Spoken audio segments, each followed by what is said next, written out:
hanging from a thread till you dead. Cause your partner put a price on your head. Cause your chick was laying up in his bed. She getting details, spitting every word that you said. She working retail, thirsty bitch just trying to get ahead. If history tell us anything, y'all both end up dead. It's just a street tale, a fable, some shit someone said. Sit at the table and hope there's more to offer than bread. Pulled out the cradle, first steps you getting chased by a fed. No head starts, just body parts and lead sparks. Old religion, brand new hate and weak hearts. Oligarchs, krakens, dragons, you see sharks. Imagine you could manage to maneuver the deep part. You a savage, you can have it, just show all your teeth sharp. If you could grab it, you could stab it, just aim for the bleeding heart. The ones that show compassion, the soldier that seeks art. Does the artist that wage war take over or take part? Taking a knee, thinking no one faithful is me. I'm good people in bad lands, no evil live within me. I mind mine, I'll survive, find this lands for the free. If I'm mistaken, I'm forsaken, no one rescuing me. Residual effects, stray bullets through familiar necks. For any number of infractions that I deem disrespect. Your beliefs, you deserve better, but we both in the shit. You just haven't come to grips with it yet. Fight or flight, and they ain't really nowhere to go. If your back is against the wall and you ain't throwing no blows, you gon' crumble in the rubble, become blood in the snow. If you a victim, they collect them, grab the body and go. Dig them and ditch them, total disregard for the soul. Gas them and lit them, watch the flesh burn in the glow. Where we live and catch a shivering, it's a hell you don't know. Your best hope is that your dying ain't slow, or your dying's a show. Where we at, it's every man for his own. A bloody backdrop, where killers just zone and slice flesh to the bone. Masked and gloved up front of your home. A flash of gun, but the side of your dome. Fresh blood from a stone, dents in your sense. Kick your fucking ball through the fence, dare you to say something. No sense in sitting around in suspense. Find out what's next, open your fucking mouth, disrespect. See the extent of how my life is intense. She beautiful and oppressed in a permanent summer dress. She a servant and still she blessed. Children cradled against her breast, whispering prayers, wishing their souls the best, knowing that they forgotten, not forgetting they're blessed. The bloodiest red lights, just piles of dead life. Something must be broken, the glyphs wasn't read right. You think them Bible papers will shed light? Yeah, right. Burn after reading, tell the preacher I'm leaving.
What is poppin', people? Welcome back to Shy Ill Reacts. I am your host, Shy Ill, and we are back in the building. Salutes to you for hanging out with me today. I appreciate you for hanging out on this Wednesday afternoon.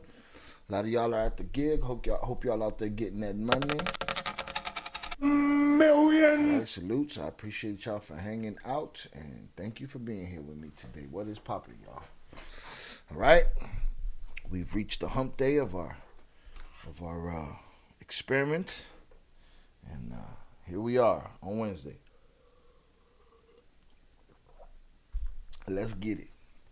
What's popping, y'all? Hope everybody's having a great day. Shout out to JP for being first. Salute Shah Il, my dude, Il Cartel, members, and chat. Hope you had a blessed and grateful Wednesday, hump day, as we experiment. Please like and subscribe to the great quality content. It is free. Hit that like button on the way in, all right? Hit that like button on the way in. Hope everybody's having a great day. Shout out JP. Salutes to you, sir. We appreciate you. Congratulations. Got wrenched up on the other side. Salutes. All right. Shout out the pool. Real bad man. All right. Salutes to you, sir. What's up, Dan Sosa? Checking in at the gig. Salutes. Get that money. Millions. All right. Salutes. All right, man. Got a small group today. I don't know if the Noto went out, but we shall see. Shout out Velez on the check-in. Salutes to you, sir. Hope you're having a good day at the gig. Drop Millions. that money on your dome right there. Shout out Shannon on the check-in. Usual suspect. I'm here like usual. Salutes. All right, appreciate you. Make sure everybody hits that like button on the way in. Let's get this algorithm rhythming. All right, salutes to y'all. Let's see what we got here and here. All right. Oh, shit. Let me refresh that out. All right. Let's get it. Shout out William Borden. Salutes. Appreciate you. All right, man. Couple of things I want to cover today. Well, really, one, really. I ain't seen much of else. Y'all let me know what y'all heard out there. Again, we'll wait for the notos to go out and the people to jump in. Salutes. Let's see what we got here. What did we talk yesterday? Yesterday we spoke on the young lady who had a weak ass baby daddy, punk ass baby daddy that terminated her whole family basically. We covered that yesterday, and what else? Can't really recall what else. I'll be cutting those this weekend. Salutes to y'all. We're trying to get to 10,000 before the end of the week. All right? We're trying to get to that 10,000 right now. Boom. Salutes Pure Art. Great morning to you, sir. Appreciate you. Hit that like button on the way in. Before we get started here. Salutes. Shout out to the Bay. Shout out to the Bay. Hit that like button, y'all. Let's see what else we got here.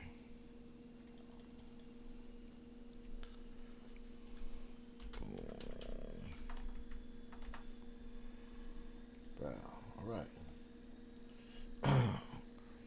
All right, first things first, man. What I wanted to start with, what the thumbnail speaks about. You know, sometimes in the news cycle, people tend to, there's more publications and quote unquote news outlets now than ever before. The good with that is that you got somebody to, challenge information from another place,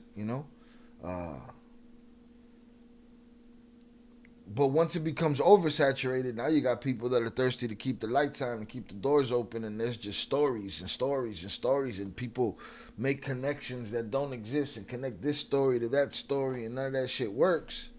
But it's out there as a story. It's out there as news, right? Sometimes you'll see things. You'll see this conversation happen so much that these two conversations happen so much that they meld together. Since this tariff talk and this extradition talk and this sending troops into the U.S. and everybody learning to play nice with each other and the U.S. threatening tariffs and and Scheinbaum sending soldiers down to the border to help with that, and the U.S. threatening tariffs and threatening to send the woo-ha guys up in there to go handle their business against the cartels, and they extradite 29 people from Mexico, and it gets to the point where news cycle. Now I don't say that that's what Cartel Insider is doing. I'm saying is Mexico and the U.S. getting cozy with each other and shit. They becoming friends. We're gonna end up unnaming the Gulf of Mexico to the Gulf of America back to the Gulf of Mexico, because this story's talking about they want to get into the prison business together, right? That's what this is talking about. So let's give it a look. Mexico and the U.S. explore a project to create maximum security prison for Oakland bosses. All right. Shout out Pure Art, getting his workout in, doing better than me, bro. Staying healthy. Good morning, Bartel community. Early bird gets the worm. Fact. Shout out Upper Echelon on the check-in. Salutes to you, sir. Shout out Eddie Jimenez on the check-in. I hope everybody's out there getting that money. Millions. Get that money. All right. Hit the like button. All right. They want to build prisons. Now, we heard after the extradition, and we heard the talk of the U.S. wanting to send, prisoners to places like, what is it, El Salvador? Something like that? Or Venezuelan prison? Wherever that prison is. This sounds like an extension of that. And what did I say? I said, hey, how long before the U.S. says, hey, man, why don't you, we'll throw you a couple dollars and y'all build some more acres of that super duper max that you got going on over there. That super duper max prison. U.S. say, hey, man, we'll throw you a couple bucks. You build that bigger. We'll make a statement and see what happened. And that's what this title looks like to me. So let's see what they're talking about. The Mexican and U.S. governments have begun talks on a project to build a super maximum security prison exclusively for organized crime leaders. El Salvador, salutes. Yeah, Salvadorian jail. Shout out Borregazo on the check-in. All right. $1 million worth of cartel games, salutes. For organized crime leaders, right? Is everybody a leader? Prisons are pretty big. How many leaders we got? Shout out Primo on the check-in. Make sure y'all hit that like button on the way in. The numbers ain't numbering, y'all. Salutes. I know y'all at work. All it takes is a little hit of the button. I'm at work too. Let's get it. A la verga with Pablo Escobar.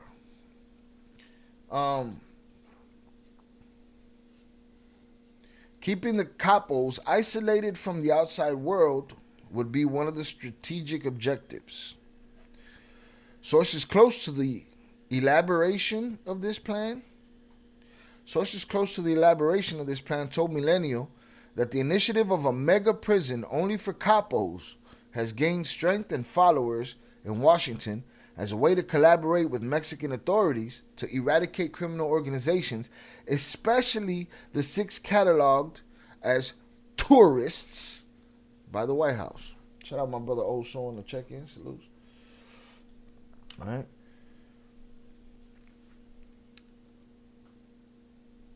Followers Washington as a way to collaborate with Mexican authorities. Everybody wants to be friends. We got a common goal here. All right, let's hope that it's real. Let's hope it's for the people. Let's hope it's to stop the oppression of innocent people that try to go to work every day and get their money. If you ask some people, they'll tell you that that local economy is Bartel run. And it doesn't happen without Okran, without narco trafficking. We talked about Rosalinda, I believe her last name was Galindo yesterday, whose position was she delivered groceries to someone. Yeah, maybe she knew again how much is that forced on her. Said her sister sent her to take someone groceries. She ended up interrogated and unalived, right? Also, some of these towns that are so deep and dug into the organized crime for decades upon decades upon decades, you know, you look at the community and it just looks like an extension of the mob, right? That's the idea that I feel like Upper Echelon gave us when he did a segment where where we spoke about the protests against El Rocha. Oye, ¿y el Rocha? ¿Y el Rocha? Bueno, ¿y el Rocha? And he said Culiacan's different, man. You know, for all you know, those people are Maísa. You know, so I don't know. I'm not there. Boots on the ground. I'm not Yohan Grillo. I ain't going. You know what I'm saying? It is what it is. I got my own wasteland to traverse, right? But this is what Mexican authorities and the United States government, or Mexican government, United States government, cozying up to each other in the name of one common enemy. I don't know. If you go there, you will not get out at all. Like people telling you how to live. El Chapo and his sons will be making the new license plates. Shout out Zoraida on the check-in. Salutes. Never late. Always on time. Shout out William Borden. Let's see. Pool. Fucking Rocha. Right?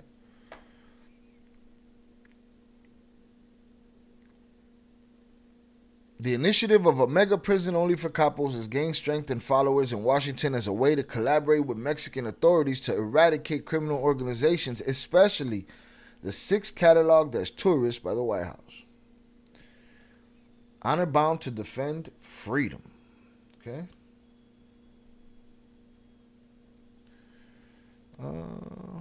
This construction, which would be unique in Mexico, would be advised by U.S. agents specialized in building the toughest penitentiary systems on the continent.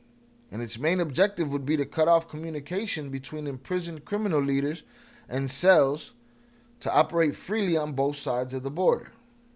There you go, pure art. Guantanamo Bay all over again. All right. Shout out Chung on the check-in. What up, Wook? Salutes.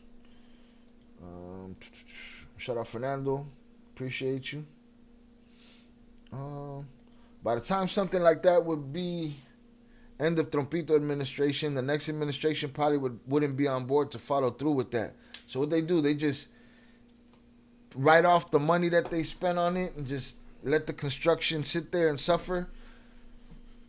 Yeah, I'm sure something like that can happen. That's how I feel about government in general. I've had this conversation with you, Velez, and with Fernando before, where it's like, what does it matter? In 4 years, somebody else is going to come undo everything that was done. So you're basically at the whim of starting over every 4 years. 27 concurrent viewers, 15 likes. Let's make the numbers make the math make sense. And they're saying it would be on the Mexico side, built by U.S. agents specialized in building the toughest penitentiary system. So that means no built-in tunnels out the gate. Is that why they want to go pay attention and watch? No, they don't want no outs. This construction would be unique in Mexico. Would be advised by U.S. agents specialized in building the toughest penitentiary systems on the continent. And its main objective would be to cut off communication between imprisoned criminal leaders and the cells that operate freely on both sides of the border. In Washington, there's no confidence in Mexico's judicial power. Evidently, no confidence in the walls of their prisons either. You know what I'm saying? Evidently, there's no trust in that. We'll send our own architects. Don't worry. We got this. But worse, Trump just wants to build this prison so he can parade around like Bukele. I don't know who that is. I don't know who the Bukyak is. Salutes. I'm working out right now. Blah, blah, blah. Hit that like button on the way in. I agree with Oso. Hit the like button on the way in. They are setting the foundation for future criminal systems. That sounds like something. Yep. Shout out Mike Lopez. That sounds like something like there's going to be a new way of doing things in the future. Maybe El Salvador, figured it out. Wait, did I get it wrong again? Why do I get those two confused all the time? Let me see. Yeah, El Salvador. Boom. shout out JP. Yeah, that's funny. Hold on, what happened here? All right. JP said, "Sorry, remember that great big wall that never got finished? Touche, motherfucker." We have the tunnel in our bathroom right now. Upper echelon built the tunnel to get you guys out the bathroom. Put him in a fucking bedroom, Mike. According to William Borden, of course. This can't be built in the U.S. because the U.S. wants to be able to break constitutional rights by doing it in Mexico, by making friends, huh? And putting the unconstitutional incarceration on the other side of the border so they ain't got to answer for that shit. Sounds like a plan. It all sounds right. You guys are on it. Sounds like it's all, everything is a bunch of bullshit. Everybody has their agenda, their thing. A lot of that, what Fernando said, a lot of parading around. You know what I mean? Hit the like button, y'all. He should complete that big, beautiful wall. He should stick the wall in his ass. And then they should stick this prison in everybody else's ass. That's the thing. El Salvador set the bar for jail. Yeah, because they don't have to, listen, if they don't want to feed those guys, they don't feed those guys, and they're not worried about no human rights organizations protesting in front of their jail, which lends a hand to what Fernando's talking about being able to have these non-constitutional rights or lack thereof on the other side of the wall, right? Everybody wants to rule the world. I'd open every cell in Attica, send them to Africa. In Washington, there is no confidence in Mexico's judicial power, neither in the security of its prisons, neither in its security of prisons, which is what I just said. I didn't even get to that part, and I peeped that. We can't say F these people when it comes to constitutional rights because it starts becoming a slippery slope. It already is. I agree. It's called punishment, right? It's called punishment until they punish the guy that didn't do nothing. The wrong guy. Start playing. I agree. You start playing with the Constitution now. What happens? You losing rights too. The guy that voted for it. All right. Oppression, I said, it's called punishment. Make everyone think twice. I know it's a lot of full prisons of dudes that didn't think twice. I don't think another cooler, tougher prison is going to make anybody think twice. I think if motherfuckers had a way to live and you attack some of the poverty, motherfuckers will have a reason to think twice. One toilet for 200 people. La cagada. Yo vivo tranquila con los pelos presos. Cállate, hijueputa. Fernando, that real off topic, but I don't know who to pick because I really can't stand neither one of them. So I really don't care. It's a pick 'em for me.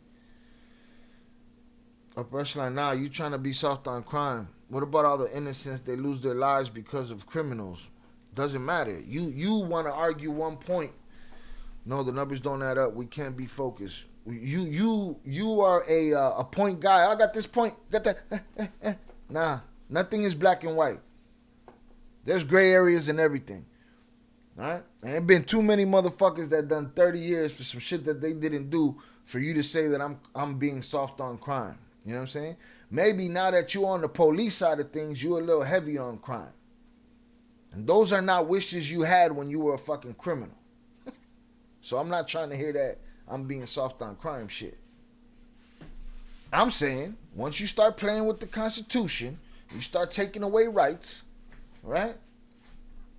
And you start doing this and that, the other, it is a slippery slope and it continues to go. It's just a little taste. Let's see how much I can take from them. All right? And if you want to debate, you're going to have to get off voice text and, because I'm not going to... Yes, the great area. What the fuck is the great area? It's not the gray area. But we can't be worried about the great area before we're worried about the white and black. Yeah, that's just a Jayism right there. We are going to pay for it and run it. Not like we're going to spend taxpayer dollars. Not like we aren't going to not spend taxpayer dollars. Worried about falling down the stairs while you're trying to build the stairs that will get you in the house. Miss me with the metaphors, bro. You should have been an MC. Too many people did mad time for a plant that is not legalized. Salute Fernando. Yeah, nah, miss me. You in the name of justice, in the name of punishment, I'm gonna start taking away everybody's rights. Oh, we're not worried about the little lady that got snatched up doing groceries that was minding her business because she broke the law. You know, there's plenty of motherfuckers that got pardoned in that White House. There's plenty of dope heads, coke heads, human traffickers, all of that shit. So miss me with the bullshit. When we only attack our criminals. When the white and the, what you say that we got to pay attention to what's black and white, we only pay attention to our black side, the criminals. That's it. That's what we pay attention to, the criminals. On our side, we don't we don't holler at the criminals on that side, huh? On that side of Congress, you know, where they sit down and then the other side stands up and cheers and then, you know, all of that bullshit. We don't do that. We don't pay attention to them. Oh, Shy, if we're going to worry about them, miss me with the bullshit. Miss me with the bullshit. Okay? Think about the kind of motherfuckers that got pardoned from that White House and the White House before it and the White House before it. So miss me with the hard on crime shit. And then they go fucking, hey, they go have a celebration about locking up somebody else's criminals or taking away somebody's constitutional right that, you know. No. Miss me with the bullshit. Okay? Heard enough of your hard line on criminals when it comes to that. Make the island where the prison is made. Make the island where the prison is made U.S. property or international property, so actual rules are followed. Right? They don't want no rules. They gonna put that shit in Mexico. No rules. Upper echelon gonna run that motherfucker. Warden. Miss me where the you know, our constitutional rights could get snatched up and, you know, people get they neck stepped on, but the dude stepping on their neck get a pardon. Fuck you talking about? Shy, you funny as hell. You always put up pressure on this place. I don't. People say I don't. People say that I let them off easy. I just ain't trying to hear that, you know, hard line on fucking crime when they're pardoning motherfucker whoever they feel like it. Fuck you talking about? And that's just one thing. Again, it ain't black and white. It's a gray area. There's too much for everybody to be a genius at it. Fuck we talking about? El que anda mal siempre termina mal. El que sabe, sabe, y el que no critica. I don't know. Maybe you're shitting on me. Maybe you're shitting on somebody else. ECA 22. Salutes, though. You're helping me with my Spanish. You will have no rights outside the U.S. And like in El Salvador, citizens are getting put in prison on allegations or conspiracy of association. See? Miss me with that. Miss me with that. I have a conversation with y'all on live. They decide to throw me in this fucking Supermax prison with a bunch of fucking, you know, motherfuckers that eat flesh in the morning. And it's punishment. No. We're boarding, you have the cars right now threatening us with electricity or gambling with World War III. Shout out Fernando. Jonathan, weed is not your grandma's weed anymore. It's all laced with fentanyl. No, it's not. Fuck it is. No, it's not, Shannon. Now, you're right. It is not your grandma's weed. But that shit ain't laced with no Fetty Wap. I'll tell you that. You know? I'll tell you that. Make it, no, John 1 don't exist no more. He smells shit all day. Put him in a fucking bench, Mike. Fact. Fernando, I don't think Shy and Twin are fighting. It's two different views. All the time. You know what I'm saying? A lot of the time. But, yeah, we're not fighting. I was born a criminal, so there's no going back. That's,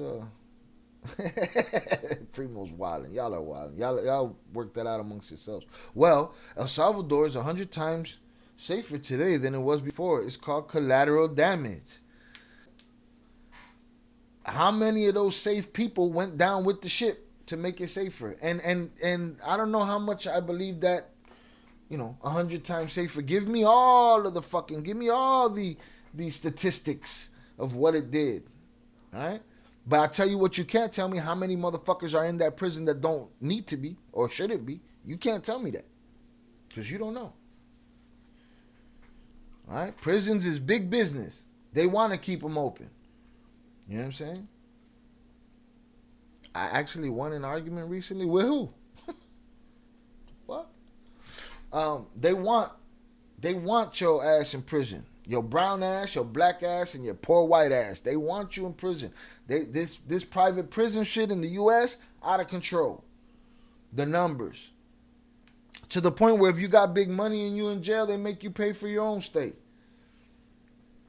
You know?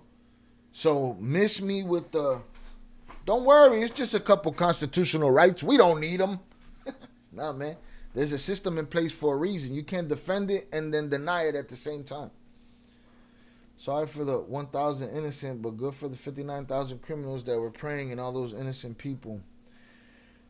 So fuck the 1,000 innocent, right? No mama's way. Miss me with you. Listen. I can't be behind collateral damage. 50% of people exonerated for murder are black. Specific people targeted or by association. And you'll never convince a motherfucker that don't believe racial profiling exists. And to say that is to be just in denial. Oh, but it only happens this percentage of the time. Well, it's too high. That percentage is too high, bro. El Salvador's not making money after their prison. Yeah, they got super jails in Canada. Rest in peace. Think about how many innocent people's lives are going to be saved. You know, how many innocent people die each day and every year because of these dudes. It was 10 times the amount of 1,000. Miss me with your fucking skewed numbers. Miss me with the made up numbers. I can't ever support anything if it's 1,000% innocent. If anything, if 1,000 innocent are dragged, even if we get utopian society as a result. Yeah, like, it just, I don't know. Fucking McGruff, the crime dog over here. Put them all in prisons. Like, what happens when it's illegal to say something on the internet? What happens when it's illegal for me to disagree with you? Then what? I could just go to Guantanamo Bay? Fuck it.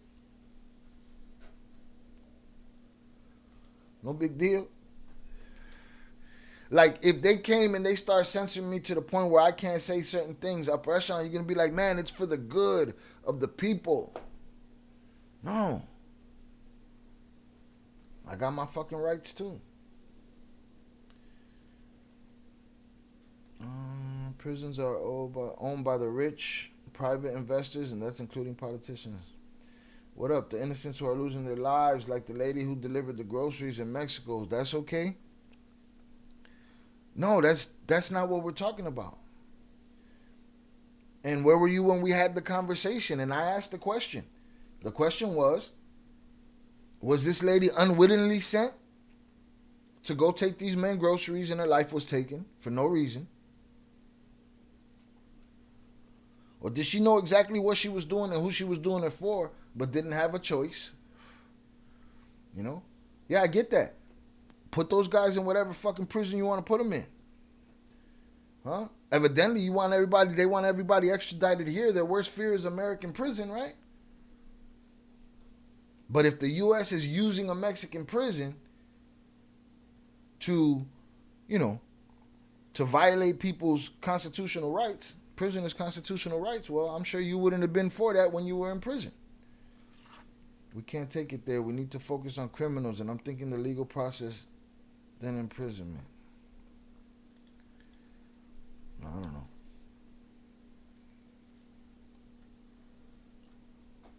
You want to build the raft, the Tony Stark raft in the middle of the ocean. Where they put criminals and shit, like Guantanamo Bay. Who's in there? What's going on over there? What they doing over there?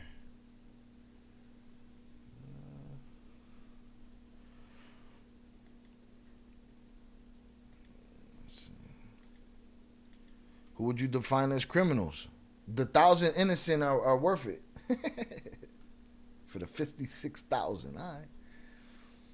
Tell that to the innocent man's family, to the fallout of that.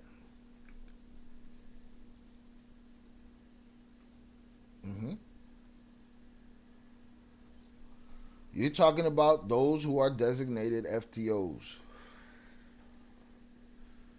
which is foreign tourists organizations. All right? Right. I get it. I get that part. But we're talking about the U.S. building these supermax prisons like El Salvador did, when we have a different structure here. And we have a constitution. I'm sure they have one too. They probably just a little loose with it. I'm just saying, once they start taking away shit, that's the slippery slope Fernando's talking about. Especially if they want a hand in creating it and running it. That's their shit. They're like, hey, man. I said it the other day. I said, how long before the U.S. says, hey, man, want to build another one of them big boy prisons? Hit the like button, y'all. So is this just news cycle talk? Or is this something that they're talking about that ain't going to happen, like the wall? Remember what you said? You said Mexico, United States building a prison for high-ranking members. That's what I'm reading. I didn't say the criteria is going to fit everyone. Okay. Okay. I'm saying in general. You're saying it's punishment. I'm saying the U.S. is they're trying to work a loophole right there. Let's see.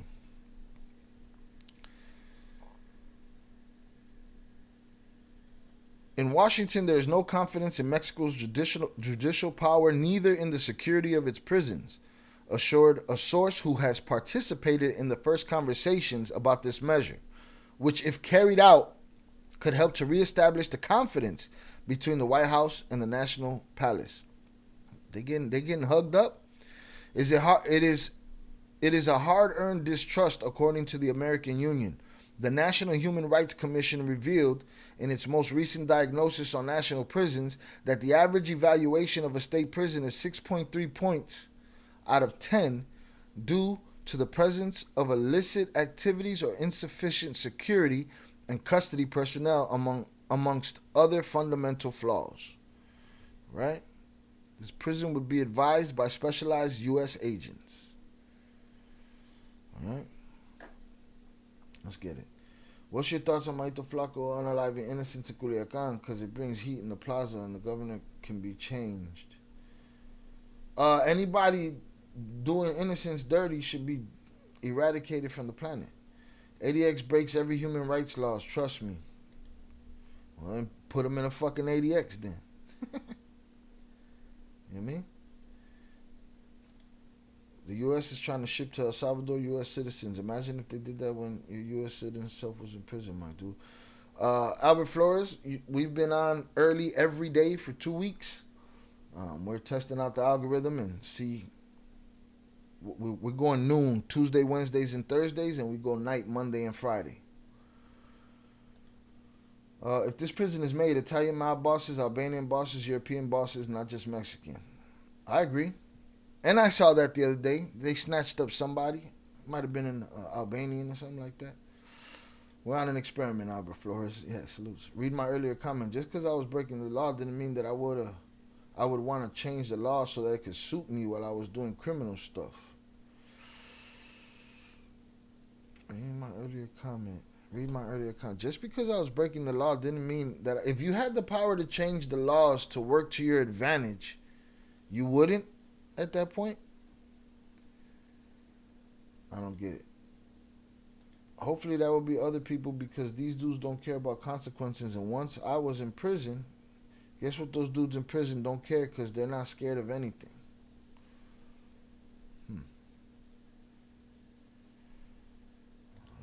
Just because I was breaking the law didn't mean that I would want to change the law so that it could suit me while I was doing criminal stuff. I think any criminal, if given the power to change the law, it's like anything else.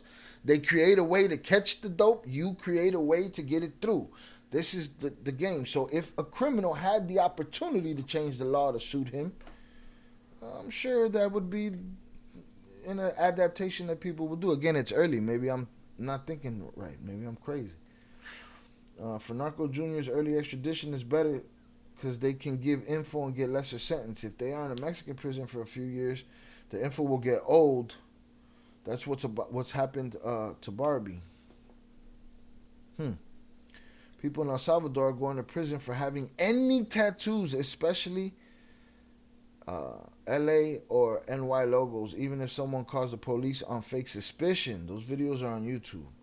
That's what's happening today by being soft. Don't you think? The minute we speak about making punishment a punishment, we come up with excuses. There's plenty of punishments. There's punishment. I'm just saying, if we live in a country with constitutional rights and our government is trying to circumvent that and send people to another country to a ruleless prison with no rules, American rules, no constitutional rules, I don't get it. Would that mean no more extraditions to the U.S.? That's basically what Hansel's saying. Han is saying if they're in America, narco juniors extradition is better because they can give info and get lesser sentence. Bring the twins on the pod. He knows he could take the link. Why would they? Why would they have them tattoos? They should have a Chicago one. Twin know if Barbie's family was also involved in the game. I saw a video that he came from a good family. I was seeing that his sister's a prosecutor in Texas. There's an interview coming out very soon from Miko Trevino with Barbie's son. So I'm looking forward to that. We'll cover that when it drops. Hit the like button if you have yet to do so. Wait. Why don't they send their criminals to... and why they don't want to send their criminals to the U.S. So, well, that's my point. It's both sides. The U.S. is saying, y'all got tunnels. Y'all don't know how to run y'all prisons. Let me do it.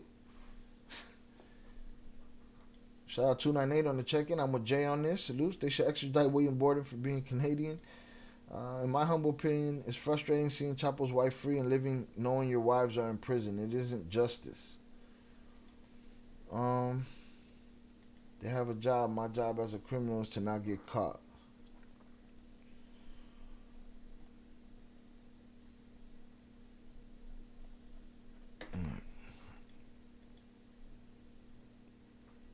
Why do they have them? What if they were Bulls fans, huh? Fucking. Why wouldn't they have a Chicago Bulls tattoo if they were Bulls fans, huh? Everybody's a Bulls fan. Ask fucking Kim Jong-il or whatever his face is. Miko Trevino's a dope journalist, but he is pure chapiza. I've heard that. Shout out Darkly Noon. Salutes to you. Hit the like button on the way in, y'all. All right. And in the 14 federal social rehabilitation centers, which are the prisons with the highest security in the country, none of them exceeds the score of 9 points, mainly due to self-government. That is the effective control of the prison. That is, the effective control of the prison is in the hands of a handful of inmates, not the authorities. All right, so they got 14 joints that are being run by the inmates. That's never good. Not everyone in Illinois is a Bears fan, unfortunately. No, Bulls. All right, there's people all over the world that are Bulls fans. Hit the like button, y'all. There's people all over the world that are Bulls fans. Let's see. Boom. Mad auditions. Got shit to do. Currently, in Papantla, Veracruz, the construction of what is promised to be the maximum security prison in the entire country is underway, surpassing even the famous Altiplano or Almoloya prison, whose announcement dates back to 2009.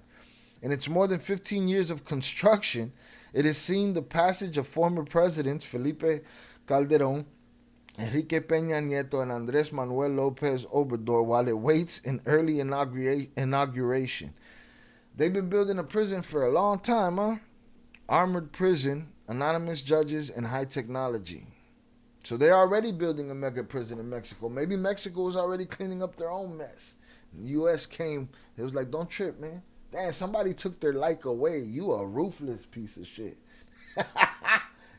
I hope your fucking electricity goes out and I lose you as a as a watch hour, motherfucker. The mega prison for rug traffickers is designed, for now, as a facility that will have the latest technology to inhibit the signal of cell phones and satellite radios, triple perimeter protections, and the figure of masked guards who could accompany faceless judges, and specialized courts built inside the prison with special protection so that inmates don't have communication with the outside even during court hearings. So masked guards, faceless judges, they're pulling out all the stops. So they already had this in mind. The use of the artificial intelligence will have a crucial role. The most modern prisons in the world, such as Minguguasa in Paraguay, already have cameras with cutting-edge technology that perform facial recognition at exits and detect unusual movements such as jumping, running, or loitering to prevent escapes.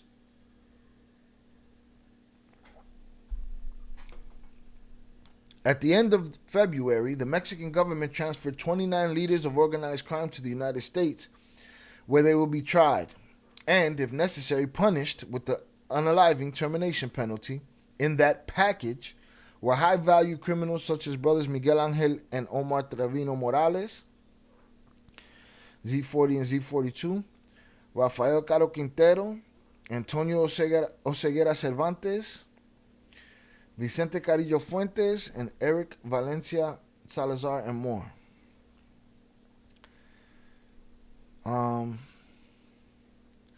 El Salvador, Ecuador, Argentina, and Chile, the U.S.-Mexico prison for rug lords could be inspired by different formats already operating in Latin America. I'm telling you, I said this the other day. I said, how long before they look at El Salvador and say, damn, what you did right there was dope. Can we do that? Here we go. This is what Fernando was talking about.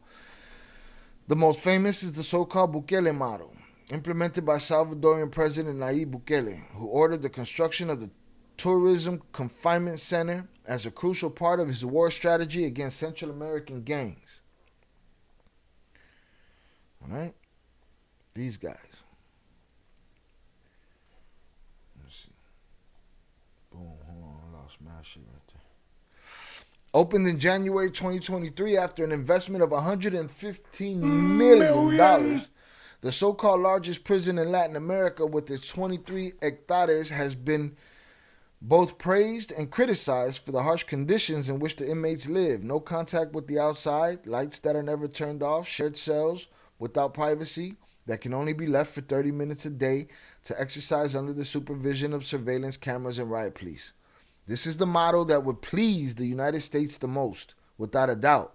When Secretary of State Marco Rubio learned about the Bukele model, he never tired of praising it. Okay? My thing is, and this is my argument with upper echelon, it's like, cool, yeah, you're saying FTOs, but what happens when they decide FTOs ain't enough for them and say, you know what, we're going to start sending this one and that one? Cool. Get all of their Chomo and PDF file nieces and nephews out of Washington, D.C. and L.A. and wherever the fuck else in the country. Send those motherfuckers over there too then. That's what we're doing. Albert Flores said, upper echelon, in my opinion, for this whole plan to work, the gun stores transporting weapons should also be held responsible for aiding these tourist groups. I think you also said this on a pod recently. Darkly Noon, salutes. Maybe been Karate J. Han said, do you know that Ovidio and Joaquin gave AMLO's kids pics with them and the negotiating audios to the U.S. government? They also handed over Jose Angel. Didn't know.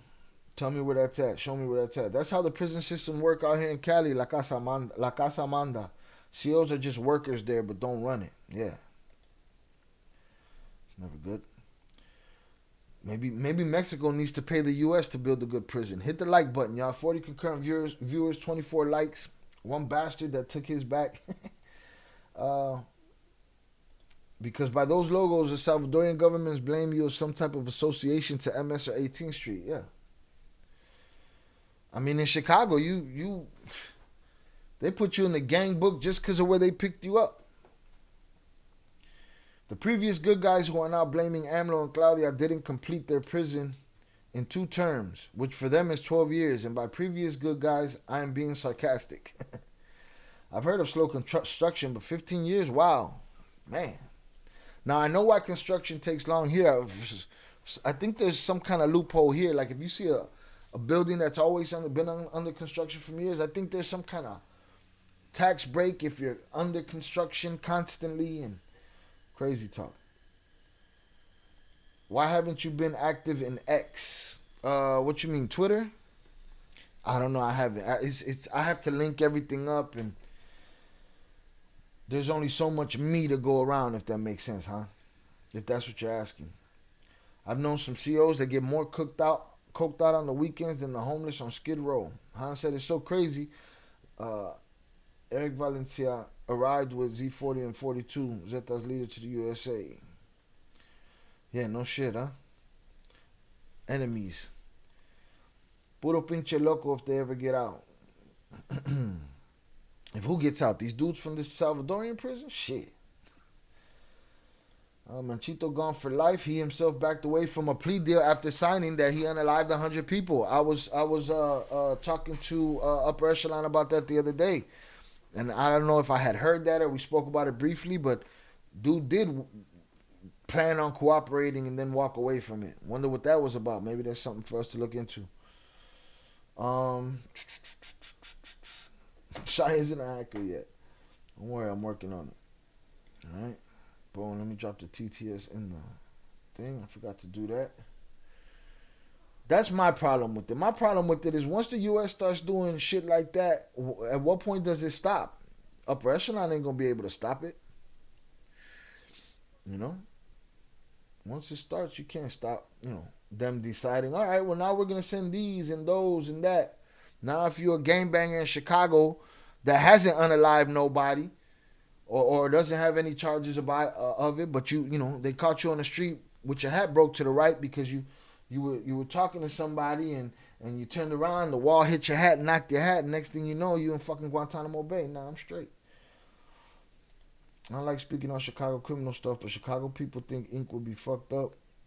But Chicago people with ink would be fucked up. There's so many logos, facts. I don't understand why he didn't take the plea. If his dad told him no, then what a piece of shit. I wonder what it was. What do you guys think? Upper Echelon, why do you think he walked away from a deal? Menchito. Not that he isn't one already. Definitely one already. But why do you think Menchito walked away from the game, from the plea? How about you don't get in trouble? Yeah, that's a good one too. But how many innocent people are in prison, Jacob Hernandez? That didn't get in trouble. Just got caught up in somebody else's bullshit. We say fuck those people. We don't worry about those people. Hit the like button, y'all.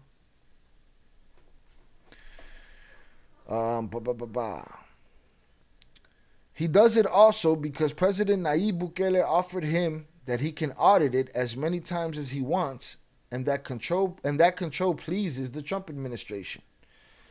A source from the United States Department of Justice told this newspaper, right? Hey, don't worry, come check out. Yeah, you can come check it out whenever you want. Did I just hear you say someone was gonna escape El Salvador? Hell no. Ain't nobody gonna escape El Salvador. Shout out Jacob Hernandez. True that. Yeah, no, I'm with you. Yeah, don't get in trouble. Listen, let me say this to the camera. I'm not here to convince you to get in the game. I'm not here to convince you if you're in the game to snitch.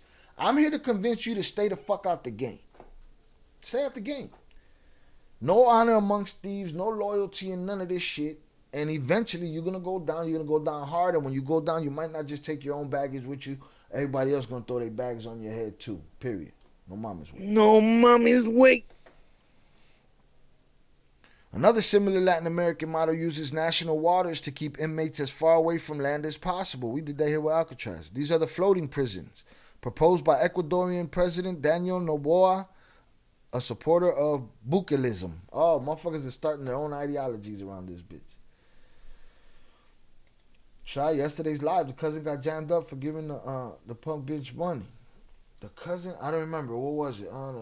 The cousin got jammed up for giving the punk bitch money. Oh yeah. The cousin gave him some cash, told him, and some shoes, and told him to push on. Exactly, and he got popped for that. Yesterday was Nini's B-Day, and Marquitos Toys uploaded a story about his friend Nini. Oh, when?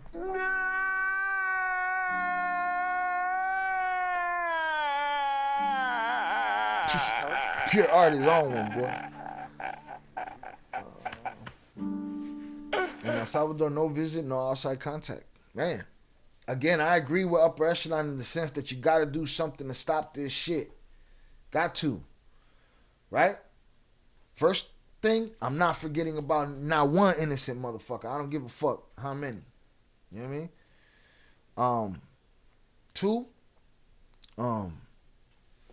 once the U.S. starts taking rights and sending people here and doing this to them and whatever they want to them and nobody can say nothing, they're going to find a way to inch that out to more people and more people and roll that out to more people and more people. It's just the way the cookie fucking crumbles. It is what it is. To ignore that is to ignore the truth.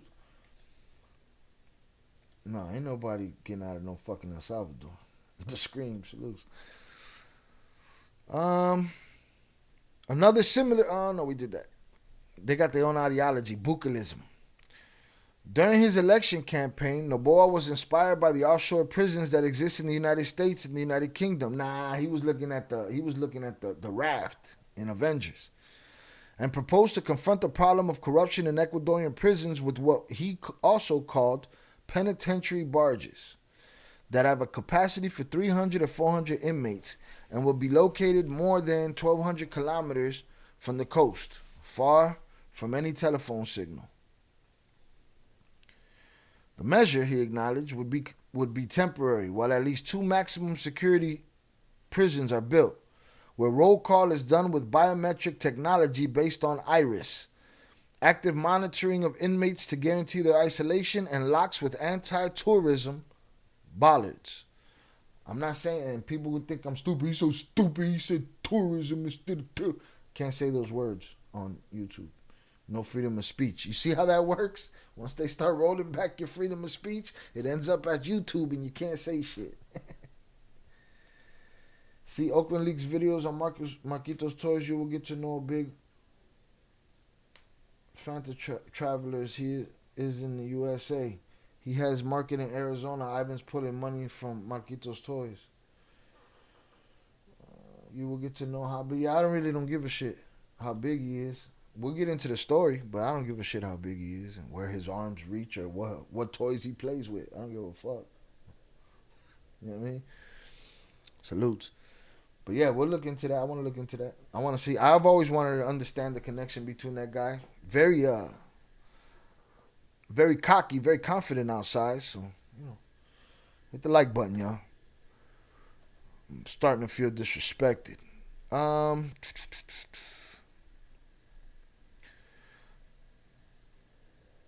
Another close associate of Bukele is Donald Trump. Argentine President Javier Milei hopes to soon see the completion of El Infierno. For those that don't know, that means hell. The informal name for the new maximum security prison in the South American country, which promises to toughen even the most drastic measures in the El Salvadorian CSAT. We will put microphones in cells, if justice allows it, and the inmates will not have any physical contact with their families. The regime will be super rigorous. The Argentine authorities promise at the presentation of the project that aims to have 24 surveillance towers. Meanwhile, in Chile, center-left President Gabriel Boric authorized last year the construction of a maximum security prison only for leaders of organized crime gangas, which among other features has tunnels that connect the penitentiary complex with the Justice Center, where the courts are located, so that the inmates cannot even see the light of day when they meet with their lawyers. Shah, here in Thailand, if you get caught with a gram, it's an unalive sentence. Shit. Mono con los ojos tapados. Look at the U.S. Patriot Act after 9/11. It was supposed to be temporary, and they've still kept a large part of it. Government not giving back those rights. That's what I'm talking about. Do you remember the I can't remember the name of it.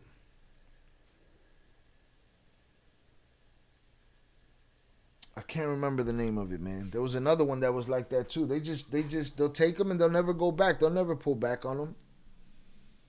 Oh, we got it now. Well, you did what you were supposed to do with it. Now what? Now where we at? What are we doing? All right. But there it is. All right. I didn't say I was for it nor against it. I said a couple of things before I got into my conversation with Upper Echelon about his views on it. One thing I said was, is the U.S. and Mexico, they kind of, hugging up, getting hugged up lately? Hit the like button, yo. They're getting hugged up, becoming friends. They're going to stop this tariff shit. Are the tariffs still popping? What happened with the tariffs? Shouldn't we be starving by now? What was going to happen? Damn near starving. All right. That was my first thought. Boom. The American and the U.S. and Mexico getting hugged up. And I'm telling you, I called this. I said it the other day, recently, this week. I said, how long before they look at El Salvador's prison and say, hey, man, we'll fund one of those. We'll make one of those happen for you. No worries. That went down. And my other thought was, what Fernando was talking about. At what point does this become something that, now Martha Stewart got to do her bid in Mexico and shit next time for insider trading or whatever the fuck. Lose. Hit the like button if you have yet to do so, y'all. The Fetty Wap is the smokers patch. The government been selling that for years. When the twins are on the pod, ask them about Cesar Gastelum Serrano. According to Oakland Leaks, he moved 50 to 100 tons of broke a month, and he was the richest in Mexico. A lot of people claim that. He's probably listening. One of them probably listening. Shy, with the logic of being the leader, I wonder if I'd be able to write to you or receive calls. With the logic of being the leader, I wonder if I'd be able to write to you or receive calls. No contact, no talking. We're actually headed towards a recession with the tariffs. Okay, there you go. We sent you $30 billion in tariffs. Build a prison right at the border. Half of it in Mexico and half in the U.S. There you go. Can we come to a... Is that not punishment enough right there, Upper Echelon? Can we come to a compromise around here? What the fuck, man? Tango el gato, los pantalones. All right. All I know is it's not looking good for criminals, right? Let's just hope nobody gets caught up in the mix, but we know that's not going to happen. Why? Because we're imperfect. So imperfect that we sit here, judge, and condemn so many criminals all the time, but these people who have these strong beliefs against cartels and criminal this and criminal that, they'd be the same guy that, pardon a Silk Road rug distributor, right? To me, you miss me with the hypocrisy and the bullshit. Make all the excuses you want for it. I'm a realist. I ain't trying to hear that shit. JP said, you the El Cartel leader. I'd be on the fucking raft, man. It'd be Hawkeye next to me, the Incredible Hulk over there. I'd be on a raft in the middle of the fucking ocean. Be Mayo sitting over there. Can't nobody talk to me. I wouldn't put the leaders in one prison. Help them make alliances. Nah, the alliances ain't gonna be worth shit. The alliances stay inside that prison. They're actually saying the recession is great now. And it was all part of the plan. Oh, yeah. That's what I'm saying. Everything could be explained away. It's cognitive dissonance. People don't want to be wrong. There are like 10 of you who haven't hit the like button. It's free, people. Hit the like button. Yeah, no seas mamabicho. We'd love to know who you were so we could put him in a fucking bench. The motherfucker that took his back, we love to catch you, boy. We motherfucking... Your services are no longer needed in the community. Who the bomber clot? We'd have to send Oso after your ass for sure. Hit him in the head. Headshot. He gone. Don't go. Don't go. All right, boom. So there it is. Mexico and America talking about building a super duper max. Is the alliance between Chapiza and CJNG true? I don't know. We're hearing more about it lately. I saw something the other day. Again, don't know if I can find it. Please like and subscribe. It's free. I agree. Boom. Shout out Zorada. Appreciate you. JP. Do you think the CDS war will stop this year? Yeah. I think it'll end soon. I mean, if it is true that Ivan made it out through that tunnel by the skin of his ass, and somebody's close to him, and that you seeing big guys fall, I'm gonna say that it could end this year. Some people tell me earlier, but what do I know? I don't know nothing about it.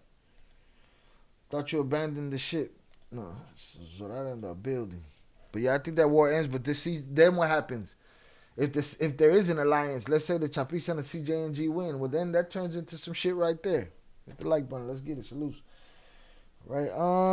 What else we got to cover, man? What else do we got to cover?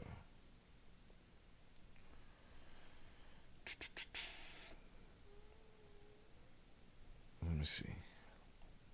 We covered some heavy shit yesterday. We did the prisons today. Let me make sure that we're not missing nothing. Take a trip to Borderlands, see what they got over there. Let me see what we got. Hundreds up in the chat for y'all. Appreciate y'all. Again, salute to Upper Echelon and his opinion. Salutes to y'all and your opinions. I'm not one to throw away the baby with the bathwater. All right, we're all caught up on Borderland Beat. Let me go back to Cartel Insider. I need to go after Maito Flaco. If he falls, his organization will be dismantled. If they arrest Ivan, his bro and Panu will still fight. I don't know, man. Maybe Flaco got somebody in line. That suspicious West Side home burning with shot dismembered bodies. You sent me that? Let me see.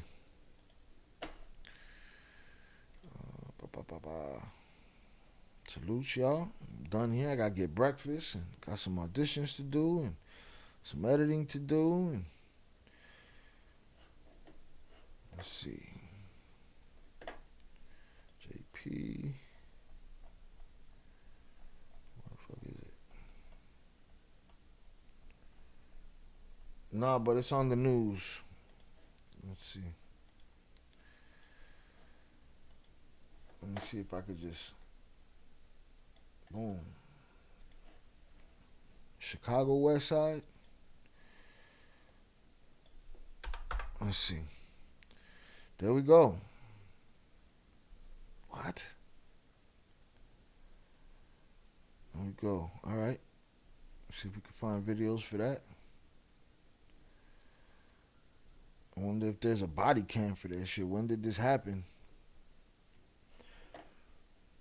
Besides, your music on Apple Music? Yeah, it should be. I should have 2 albums on there. 1871 and Vigil. Shout out CeeLo23. Appreciate you. CHI-ILL Vigil. VIGIL is the name of the album. The other one is 1871. Shout out Ricky Bobby on the check-in. Salutes. Taking the like back is crazy work. 298, bro. If I could find the motherfucker, boy. Shit. All right, let's check out this video. 0 math skills needed. File your Fed and state returns free with TurboTax. Pay 0. Well, detectives returned to the crime scene here earlier today. They really did walk the block, presumably looking for security camera video. They did enter the home briefly, took a few more items out and evidence. This as the Cook County Medical Examiner this afternoon did not officially ID the victim, but they did say that the nature of the death was classified as a homicide and that the victim had been shot in the neck and chest.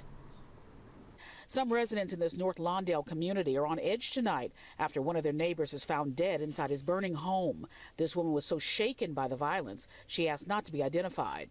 It's just scary for us because we don't know nothing that happened. You know, all we know was a fire, and then we found... All we know is that ABC needs to motherfucking invest in some goddamn microphones and marketing assets because this shit looks like trash. This microphone looks like trash. What's wrong with you, ABC? Chat, enjoy your day. Gotta go get coffee. Enjoy. Salutes. 9 dismembered bodies and 9 students who went missing on vacation in Mexico last month I saw some girl that says, she said some shit. She said, people out there, I saved this somewhere too. We'll talk about it. People out there, saying innocent people get unalived in Mexico. That's not true. There's a saying, si no debe, no teme. Well, I don't believe that's the truth anymore. I don't believe that's the truth anymore. I believe innocent people get it all the time. College students, whatever. It doesn't matter. Stop trying to tell me it's not happening. Pull the wool over your eyes, not mine. That found out that, it's a body in the basement. The gruesome discovery was made inside this home in the 2300 block of South Kirkland Avenue on the city's west side. It all unfolded Friday night around 9 o'clock. That's when firefighters who had been called to put out a blaze in the basement of the home did so, only to discover the dismembered body of a 68-year-old man who lived there. Sources familiar with the investigation say both of the victim's arms and one of his legs had been severed. Authorities gathered evidence from the scene, but have not said what sparked the fire or how the victim died. Chicago police have launched both an arson and homicide investigation. They were breaking down the windows next door, and yeah, there were firefighters everywhere. There was so much going on. Neighbors say the man rented the home and lived there with his 2 adult sons. They say the family was relatively new to the neighborhood and had only been on the block for the last 2 years or so. Jeez. And while the investigation into the heinous crime continues, some in this usually quiet neighborhood have been left shaken and afraid. That's scary and spooky, and it's just, I'm just. Right, whoever did that shit, send them to the raft. All right, they gotta go to the raft. Okay, we gotta send them to the fucking raft. Buy good and never eat it all goes my employees day before expiration day. Salute Ricky Bobby for being a good employer. Shout out Raven Jefferson on the check-in. Hey, bro and family, have a great day, y'all. Please check out the playlist, especially the true crime playlist. Check out the playlist, y'all. All right? She thoroughly enjoys it. Y'all might thoroughly enjoy it. All right? Shout out Raven. Have a great day, Raven. Boom. Let me drop the links to my Zach TV and my true crime playlist. And we got Surviving on Chapo and Cartel Wives. And we got Flores Twins exclusives. Alright, boom. We got playlists, y'all. We got Discord right here.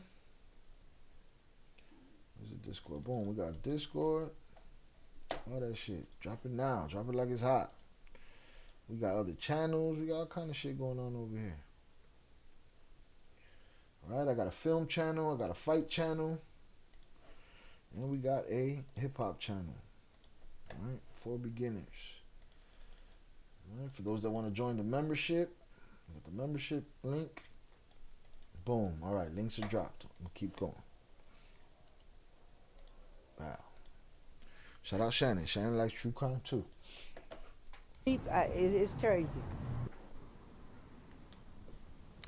Yeah, many residents really left shaken by this heinous crime. In the meantime, police are asking anyone with any Shout out Ricky Bobby. Rest in peace, Zach TV. Ricky Bobby, if you get a chance, check out that playlist. It's me losing my mind on internet people and their bullshit conspiracies that most likely and very likely got people unalived. All right? So make sure you check out that playlist if you knew who Zach was and what Zach meant to the city. Salutes. Salutes. Let's get information to make sure that they contact Area 4 police detectives who are continuing their investigation. So what the fuck is that all about? Where's his sons? They ain't mentioned nothing about his sons.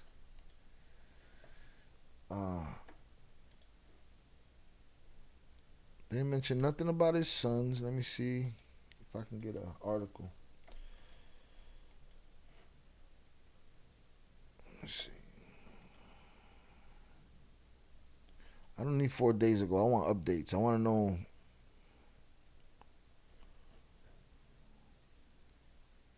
Let's see. This week. It hurt the day we lost Zach TV. Indeed it did.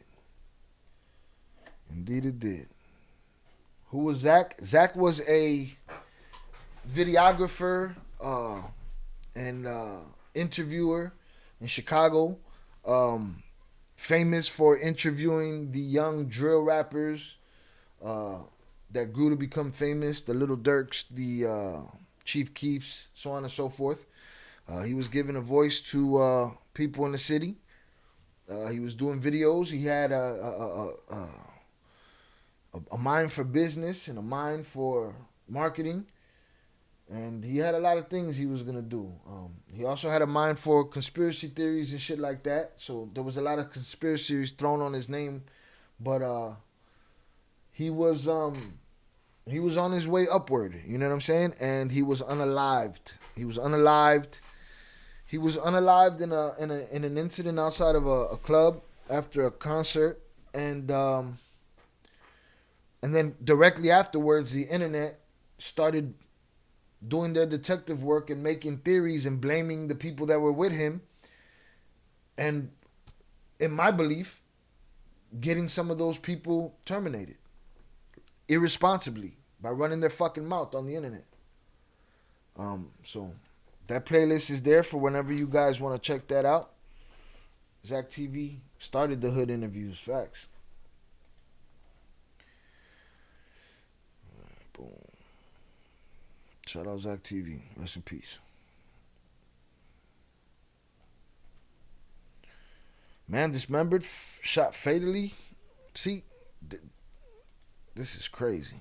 Hold on, where's it at? Shout out Shannon, salutes. It's a lot of me cussing out YouTubers. Man dismembered fatally, and a lot of, I put together everything as much as I could. It's dope. Vlad blew up faster than Zach, but Zach was 100 times better. 1,000 times better, facts. Man dismembered fatally, shot in burning Lawndale home. Sources, CPD investigating arson and homicide. Chicago police are investigating a West Side house fire that broke out on Friday evening as a homicide and possible arson. Officers in the Chicago Fire Department arrived at the Lawndale home on South Kirkland. This is basically repeating exactly what she said. Firefighters extinguished the flames and found a 68-year-old man inside the home, police said. He was pronounced terminated on the scene. The man's cause of termination was from a dome shot. Oh, no, from shots to the neck and chest. The Cook County Medical Examiner's officer said the victim's identity was not yet known. Where's his sons? Sources familiar with the investigation said both the victim's arms and one leg had been severed. Some residents in the community said they are on edge after the gruesome discovery. One woman was so shaken by the violence she asked not to be identified. It's just scary for us because we don't know. Nothing happened. We just heard that. So this is all the same shit. Strange circumstances. Salutes. Rest in peace, Zach TV. Zach definitely cared about the city. That's Chicago boy for real. Zach was a dude that did interviews in the worst of the worst hoods and kept it real. Facts. Salute Zach. All right, boom. Strange story. Let's go for the 9 college kids before we get out of here. The dismembered. It's crazy.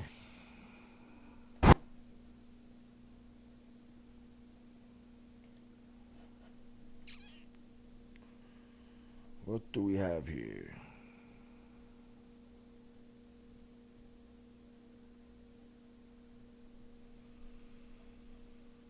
The missing 43. That's 10 years ago. See what the dismembered bodies. That's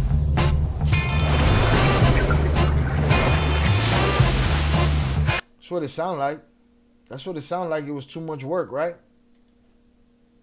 The dismembered bodies of 9 missing students have been found on the side of a highway in southern Mexico, along with a bag filled with severed hands. Authorities made the gruesome discovery in San Jose Miahuatlan, near the border of Puebla and Oaxaca. 4 bodies were stuffed inside the trunk of an abandoned vehicle, while 5 others were found under a blood-soaked tarp nearby. Investigators recovered 8 pairs of severed hands in a bag, with 2 more left inside the car. The victims, 4 women and 5 men between 19 and 30 years old, all had bullet wounds and signs of torture. The students from Tlaxcala had traveled to Oaxaca for a beach vacation, but went missing on February 27th. Surveillance footage shows their vehicle on a highway near Atlico 3 days earlier, about 90 miles from where their remains were found. The car, a dark grey Volkswagen, was discovered around 150 miles southeast of Mexico City. Authorities have not named it. So is somebody gonna make an excuse for this to me? Sorry, I didn't show this. I'm gonna play it again. Shout out Ricky Bobby though. They realized the body was harder to hide, cutting it up. So decided, yeah, they got the arms off. They was tired. Whoo, lazy motherfuckers, right? They was tired. Got the arms off. Got to the leg. They were like, these goddamn legs, bro. These legs is crazy. And then they were like, fuck it, set a blaze to it. Sounded bartelish to me. What you talking about? JP, I'm confused. Even different gangs would agree on Zach. Absolutely. The dismembered bodies of 9 missing students have been found on the side of a highway in southern Mexico, along with a bag filled with severed hands. Authorities made the gruesome discovery in San Jose Miahuatlan, near the border of Puebla and Oaxaca. 4 bodies were stuffed inside the trunk of an abandoned vehicle, while 5 others were found under a blood-soaked tarp nearby. Investigators recovered 8 pairs of severed hands in a bag, with 2 more left inside the car. The victims, 4 women and 5 men between 19 and 30 years old, all had bullet wounds and signs of torture. The students from Tlaxcala had traveled to Oaxaca for a beach vacation, but went missing on February 27th. Surveillance footage shows their vehicle on a highway near Atlico 3 days earlier, about 90 miles from where their remains were found. The car, a dark grey Volkswagen, was discovered around 150 miles southeast of Mexico City. Authorities have not named any suspects, but say investigations are ongoing. Prosecutors from Puebla, Tlaxcala, and Oaxaca are working together to track down those responsible. Mexico recorded 30,000 murders in 2023, making it one of the country's deadliest years on record. Many of the killings are linked to cartel violence. For now, the mystery remains. Who targeted these students, and why? For more stories just like these, be sure to subscribe.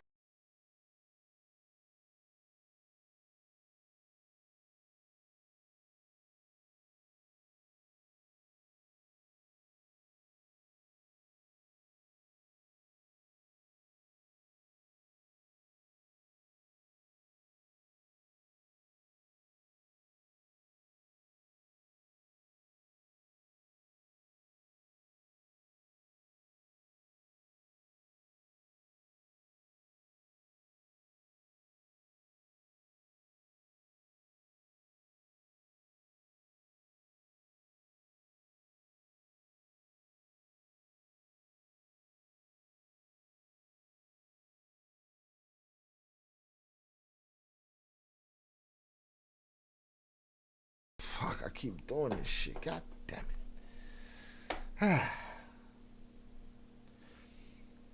I was saying that was the first thing I thought when I heard the hands. The hands represent them being thieves. Maybe not all of them, but what happens when you hang out with but that's what happens when you hang out with the wrong crowd. And I'm saying that's what I thought too. Like, yo, hands, right? They took their hands off. They must have done something. Vicente ain't shit. No mommy's wait. Vicente ain't shit. Spitting facts. Or I don't know if maybe he's behind. Maybe I was spitting facts earlier. Or maybe he came in on the mute and, you know, and he was like spitting facts. Either way, that's just fucking funny. I was saying I thought hands, right? That's what you do to thieves, right? You knock their hands off. And then I stated your comment, right? The hands represent being thieves. Maybe not all of them, but that's what happens when you hang out with the wrong crowd. And I thought, what are you softies trying to steal from somebody that can physically manipulate you and machetazo you until it's a wrap? You know what I mean? Like, what are you doing? And then it made me think of, I don't remember the if it was a group or a couple that went to Mexico and a couple of them got smoked. And then the Cartel supposedly turned over the guys that did it. And that's, you know, what was that all about? No, shout out Vicente. They said, no, I'm live with y'all. Salutes. That was good, though. Spitting facts. This is funny. So I don't know. I want to get into this story. It's kind of ridiculous, man. The fuck is going on? Shout out also. Pretty crazy. I'm gonna need that Thanos line so I can let you know when you're on mute, man. No shit, yeah, for real. That's funny. This is just too crazy. 9 bodies. What they say, 8 sets of hands. 19 to 30 years old. Everybody 19 to 30 years old. Like, that's fucking crazy. What did you guys do to get yourselves put in them back? And somebody's gonna justify it? What did they steal? What could they have stole? A load? What gets you end up like that? What? You stole a bag of bud to go enjoy at the beach? I don't understand what happened here. But I don't know nothing about the story either. What's shout out Yael on the check-in. What's up, Shy and chat? Hope everyone's having a good day so far. Salutes to you. Thank you for coming through and hanging out with us today. Honey's up in the chat for y'all. I appreciate y'all all being here. Salutes to Yael on the check-in. Bow, bow, bow, bow, bow. My big homie was unalive in Pueblo. Rest in peace, Alfonso Salgado from Rockford. That was recent, no? We spoke about that on here. This is what I keep questioning. What's happening? Why are these people ending up on the side of the road? What did these young ladies and these little Marquitos toy want to be? You know, what did they do to end up with their hands in a burlap sack? Crazy talk. So I'm going to do some research on my own on this story, and maybe we check this out tomorrow at noon and get into this. I don't know. Don't know. It's pretty crazy, though. Shit don't make no sense. Let's see what Law and Crime's talking about with this before we get out of here. Check this out. I'm gonna hit the like button if you have yet to do so. Let's get to 40. Can we get to 40 before we get out of here?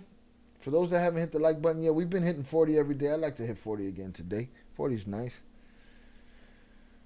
Horror movie. 9 bodies were found dismembered in a car on a... It's like something out of a horror movie. All right, let's go. Let's get with our boy Jesse Weber.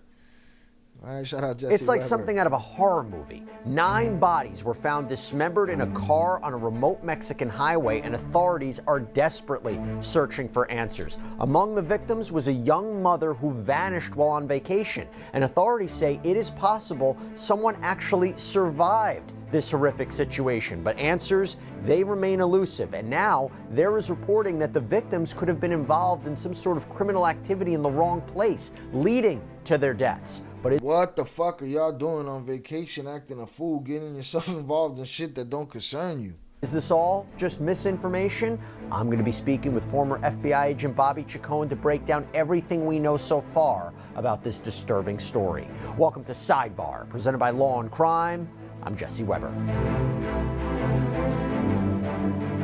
Jacqueline Ile Meza Cazares was reportedly supposed to be enjoying a relaxing vacation with friends on the sun-soaked beaches of Mexico's Oaxaca coast at the end of February. Instead, the 23-year-old mother of 2 vanished without a trace, leaving her family in panic, desperate for answers. But here's the thing, as frightening as that is, her disappearance was just the beginning of something much more horrifying, because the investigation into her death would culminate in the discovery of 9 dismembered bodies, 4 women, 5 men, abandoned in a car on a remote highway. Where did they find her? And that gruesome find has sent... Or did they find her? As frightening as that is, death vanished without a trace, leaving her family in panic, desperate for answers. But here's the thing, as frightening as that is, her disappearance was just the beginning of something much more horrifying, because the investigation into her death would culminate in the discovery of 9 dismembered bodies, 4 women, 5 men, abandoned in a car on a remote highway. And that gruesome find has sent shockwaves throughout Mexico, raising questions about possible cartel violence, government accountability, the safety of tourists in one of the country's most popular destinations. Now, according to reporting from El País, the nightmare began on February 27th when 29-year-old Angie Lizeth Perez Garcia and 19-year-old Brenda Mariel Salas Moya were last seen in Santa Maria Hualtuco, a city in Oaxaca. According to police... My kids ain't going no fucking where, right? You ain't going nowhere. Sit your ass at the house, man. You can't go nowhere. The two women were traveling in a Ford Fiesta with Yucatan license plates when they disappeared. And we know this because police say they reviewed CCTV footage capturing the last known sighting of the friends on February 24th, driving along a highway approximately 90 miles west of where their remains were found. Then, according to El País, the next day, Raul Emmanuel Gonzalez Lozano and Noemi Yamileth Lopez Moratia, both 28, went missing after being seen at a local beach. 21-year-old Leslie Noya Trejo was also reported missing from that same area that day. This is along with two other people, Ruben Antonio Ramos and Rolando Armando Evaristo, both 22. The families of these missing people were left in the dark. They were frantically searching for answers.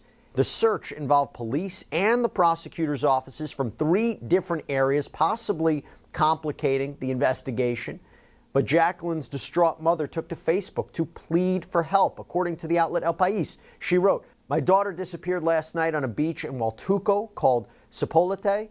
They took her, and until now, we know nothing about my daughter. She was taken from a food place near the same beach. 2 little ones, 5 and 3 years old, are waiting for her." The mother of 2 had a whole family to get back to, a life waiting for her. But that day would never come. A few days later, on March 2nd, the nightmare took a horrifying turn. Authorities in San Jose Miahuatlan, apologies if I mispronounced that, it's a municipality on the border of Puebla and Oaxaca, discovered an abandoned dark gray Volkswagen Vento on the side of the highway. Inside that car, they found a scene of just unimaginable brutality. And I want you to brace yourselves because this is horrifying. According to Central Puebla Irreverente, 4 bodies were stuffed into the trunk, and then there were 5 that were found under a blood-soaked tarp inside the vehicle. El País reports a bag containing 8 pairs of severed hands were also discovered, with 2 additional hands found in the trunk. The bodies reportedly showed signs of bullet wounds, torture. Removing them from the car took several hours. And that discovery, as I mentioned, it sent shockwaves throughout the region. And clearly this has now been broadcast around the world. But initial reports suggested that the victims were the missing people, but authorities were cautious. Unfortunately, though, we really don't know anything about who could have done this to these people or why, but rumors have circulated. They've swirled that a local gang or cartel could be involved. We do know that when police made the initial discovery, the victims couldn't be immediately identified. In a press conference on March 3rd, the head of the State Attorney General's office in Puebla, Adamas Pastor Petencourt, said, "So far I can't offer information. All relevant investigations are being carried out. When we have a response and the investigation is complete, we will be in a position to provide more information." Hey, by the way, quick side. If every time you see an ad, you just wanna, you need to download Pi. It's a free Chrome extension that blocks ads on Sidebar from Sidebar for a sec. We read through one game, what is a very friendly link in the description and pinned in the comments. Now, before I go any further, I want to bring back on friend of the show, former FBI agent Bobby Chacon, to talk about what is a very, very disturbing case. Thank you so much for jumping on this. Your thoughts on this, and also what are some of the steps you think law enforcement are going to be taking now to try to solve what is a gruesome, gruesome crime? Yeah, Jesse, thanks. Good seeing you again. Look, the obviously in Mexico, when you get this level of violence, the assumption is cartel, because we've seen like a big level of violence in cartel, horrific violence by the cartels. But what makes this case different and why we're talking about it is the victims. Usually, if these were 6 or 8 rival cartel members, the case would be closed. We'd know what happened. But the fact that these people, and they all weren't taken in a group, the fact that they were 2 here and 2 there and 3 there. Wait, so these people didn't know each other? If these people didn't know each other, that's crazy. That's crazy. Getting snatched up from basically the same area, one at a time, is crazy. Makes it very unusual. These were basically tourists, Mexican tourists in their own country, but tourists, enjoying vacation away from their families. It's a very unusual case in that respect. The victims are what make this case unusual. The level of violence, sure, it's obviously horrific, but the cartels are known for that. But this is not what the cartels do. Cartels don't kidnap, Mexican tourists or even U.S. tourists. They don't. That's not their game. We see that cartel versus cartel violence, but we don't see that generally against, civilians and citizens of the country. When you do see an abduction or a disappearance of two people like that, normally you get a ransom demand and it's a kidnapping and things like that. But that didn't happen in this case. This was a real mystery on, who carried out. Now, as an investigator, one thing, when you have, 7 sets of hands or whatever, how many they were in a bag. When I used to work mob cases in New York City, they used to cut the hands off sometimes to delay identification. And so the fact that they were in a bag makes me think that, did they forget to take the bag? Were they rushed out of there and they dropped the bag or whatever? But the hands in the bag, normally is a sign of a kind of a forensic countermeasure where you kind of take them away so they can't be fingerprinted and identified readily. They'll be eventually identified, but it delays that. So that's a real odd part to this because it looks more like a professional hit, when hands are in a bag like that. And I wanted you to keep that in mind in terms of the identification. Was it purposeful to leave it there? Were they rushed? They couldn't clean up as much as they wanted. And look, the thing that I thought about is to carry this out, you have to have the opportunity and the resources to do this, right? You have to have the ability to, again, if you take this reporting as true, to torture these people, to kill them, to mutilate their bodies. You can't just do that on the open road. This had to be somewhere else, right? And it seems to me it had to be multiple people carrying it out.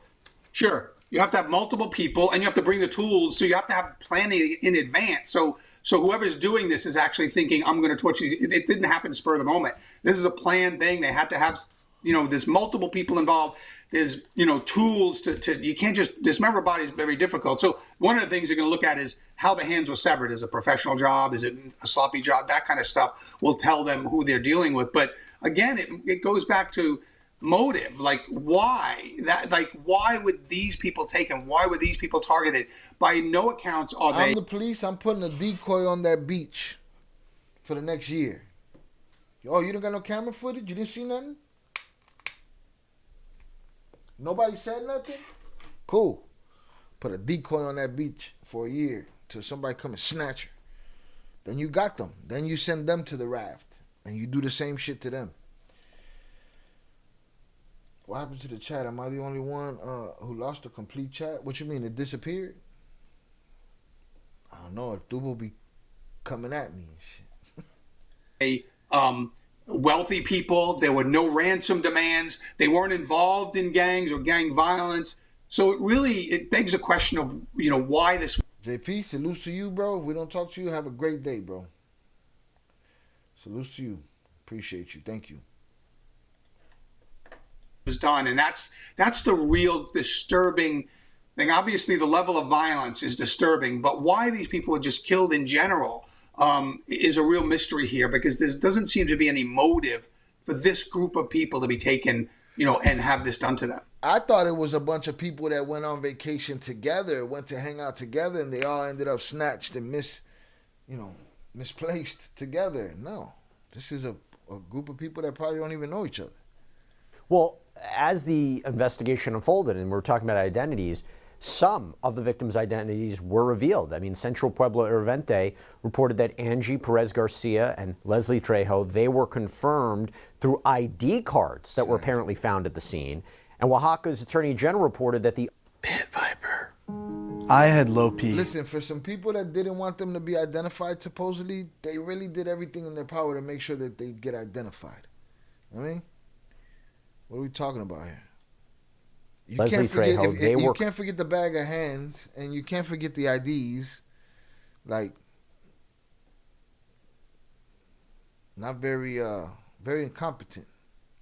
Confirmed through ID cards that were apparently found at the scene.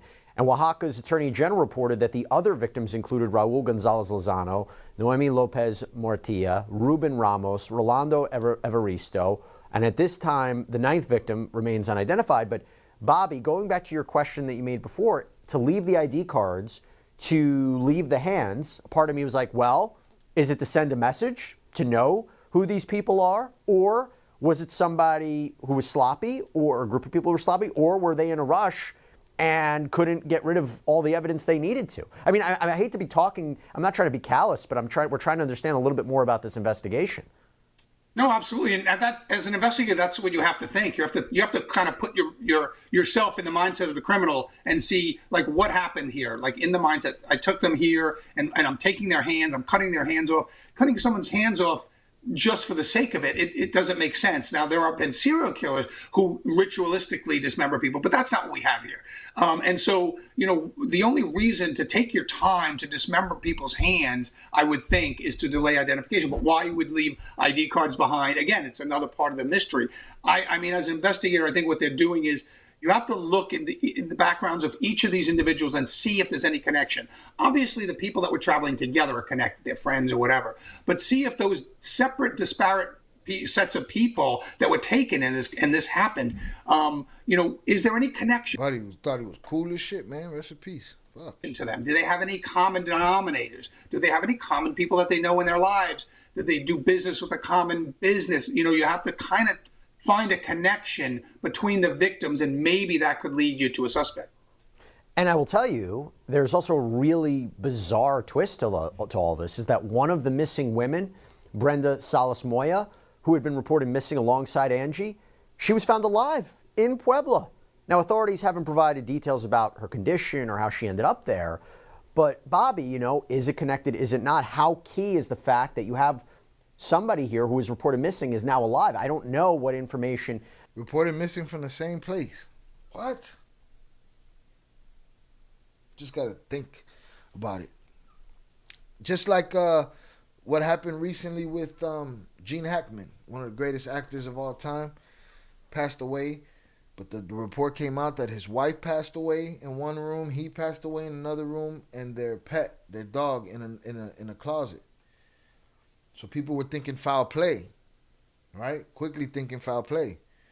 But it's just as simple as the lady had some kind of allergic reaction to some medication or something. She was his caretaker. He had dementia. She unalived on the bathroom floor. He went on for who knows how many days just roaming around, whatever. He fell out in the kitchen. And there was nobody there to take care of the pet.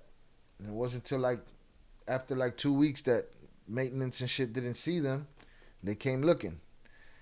This is a bit of a different conundrum to figure out.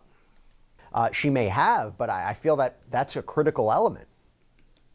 Absolutely. I think that's a huge piece. I mean, to get a living victim to give you information on, where was your friend? Now, hopefully, her friend didn't wander off she was abducted when they were apart. But she could give vital information on, if she and what condition was she in when they found her? Witnessed the abduction, or if they attempted to take her too. She would have vital information. She could even say where her friend was taken, or even if the friend wandered off, give a general area where they were abducted from, and then, like you said earlier, they may capture them on video. Now we captured some of the victims moving around on video, but maybe they can, if they can get video of one of these abductions happening, then you can see. There you go. Shannon said it. Okay, it wasn't an allergic reaction. She died of hantavirus. I guess it's a very rare virus. I don't know. Yeah, unfortunate situation. Great actor, Gene Hackman. Bad motherfucker, indeed. You can maybe identify people or vehicle that the abductors were in.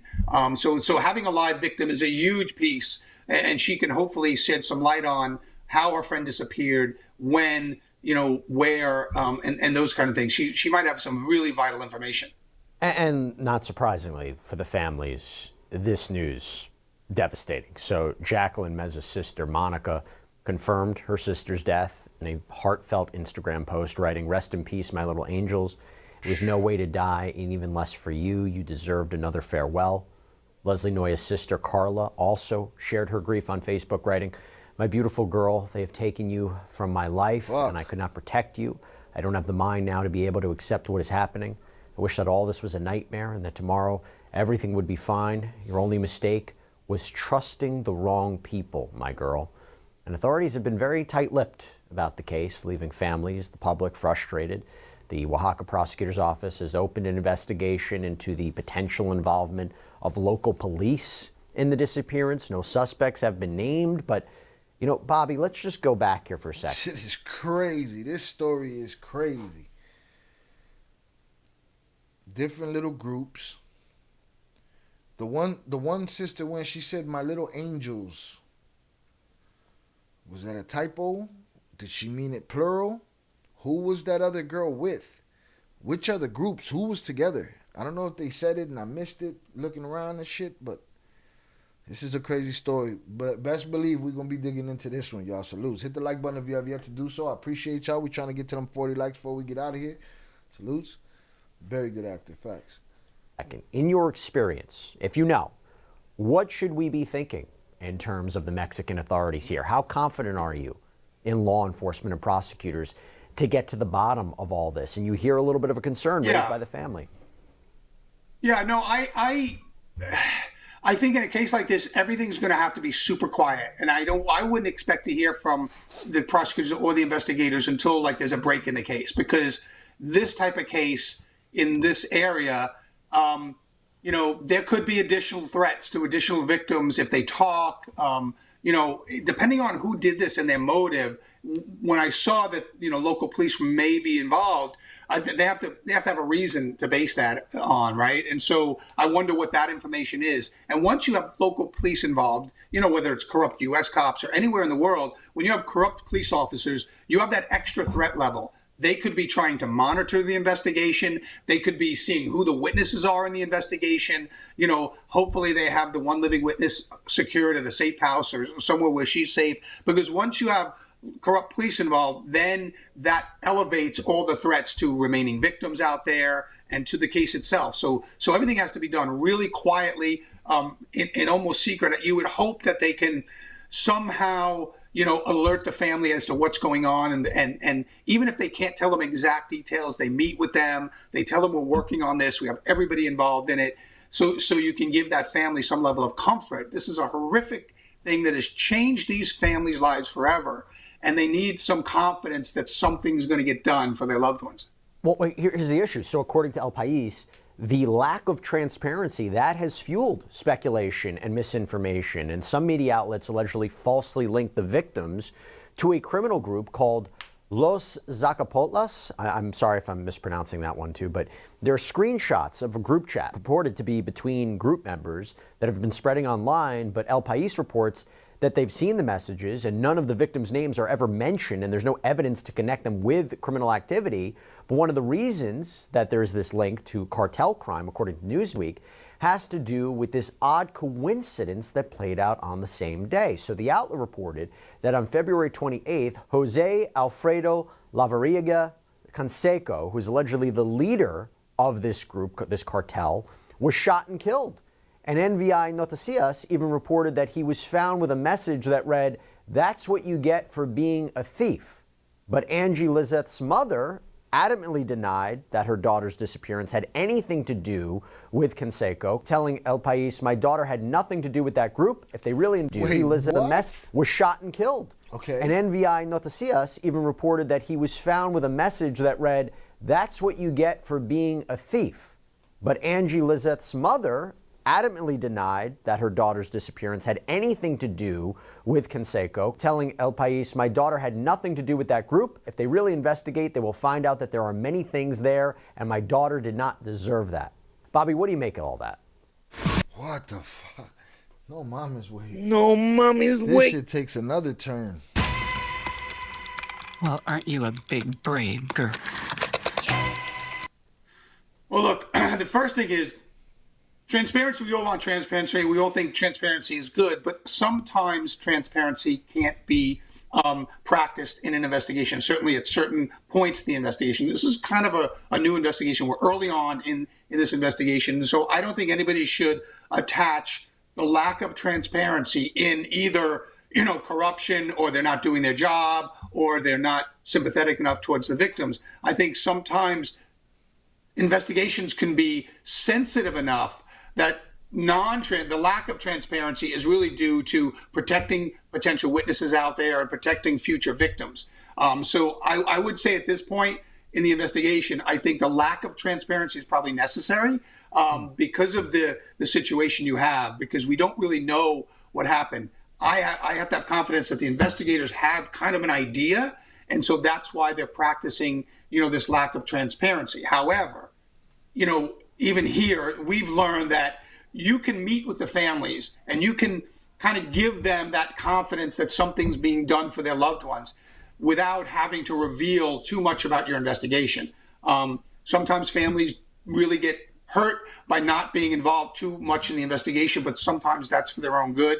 And sometimes it's for the betterment of the investigation. So you really have to kind of keep that in mind, you know, when you see family members come out and kind of criticize the police for not keeping them as updated as possible, that sometimes the investigation just doesn't allow that. However, there's no excuse for any police department not having someone outreach to victims' families and that such, and just let them know what's going on.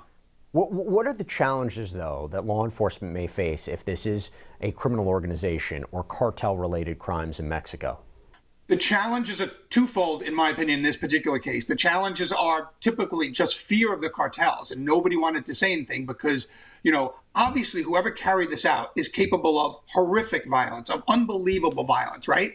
And so if that type of person instills fear in everyone, and so if someone out there knows a little bit about maybe what happened, they don't want to talk because they don't want the same thing happening to them, because these are clearly people that don't care about human life. And it's people that can just take someone off the street and murder them in horrific ways. So it instills fear. You know, that's the first thing. The first element is a challenge to investigators is the fear of witnesses, potential witnesses coming forward, or you go knock on someone's door and they don't tell you anything, even though you know they might know something. The second one is, as we said earlier, potential police corruption in this case. And so that's a second layer. That can also instill fear in the local population to come forward, but it also could, you know, if they're trying to monitor the investigation, it could also give the bad guys some inside track on how to avoid, you know, any further evidence developing against them. So I think the potential of police corruption and just a fear that this kind of crime instills in people, those are the two challenges, I think, going forward. And look, we don't know the definitive answers behind this, but to provide a little bit more context, this discovery, this gruesome discovery, this is not an isolated incident. So Mexico, just talking about cartels for a second, it has been plagued by cartel violence with more than 30,000 murders reported in 2023 alone. This is according to the Secretariat of Security and Civil Protection. That is a staggering number. But that was actually about a 6.7% decline from 2022, which recorded more than 33,000 homicides. So to put that kind of in perspective, the total population of Mexico is about 129 million people, according to data from 2023. So that means around, 0.02% of people die there every year from homicides? And cartel violence on its own, it's a different breed of crime. Groups often use... I want to see America's numbers on a whole lot of shit.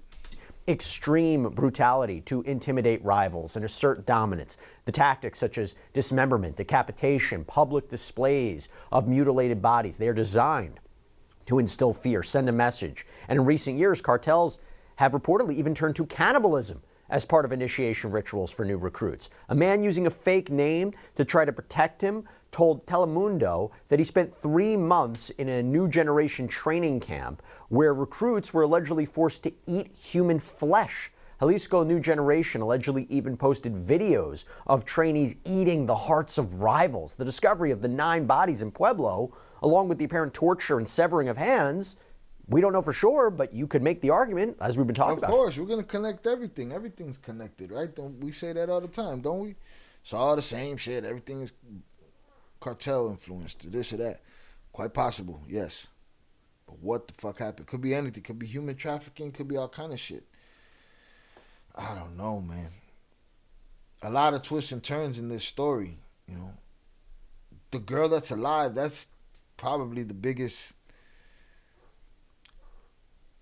where we're going to get the most information or some kind of clarity, because this shit sounds crazy. Fits the cartel's pattern of violence, and as the investigation continues... 1, 2 more likes, and we good. Salute to y'all. I appreciate y'all.